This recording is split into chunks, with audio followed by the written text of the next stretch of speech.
Hello guys, almusal po tayo, kape-kape. Good morning, bagong gising.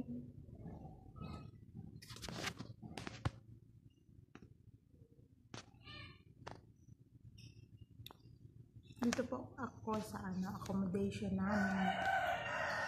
Pero po, tagal gumising ng mga tao dito, kaya nauna na akong gumising.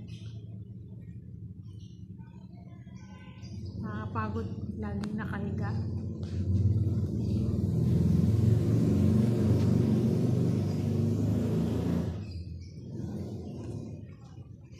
Thank you. Shout out sa mga kaibigan ko dyan sa General Santos City. Like and share.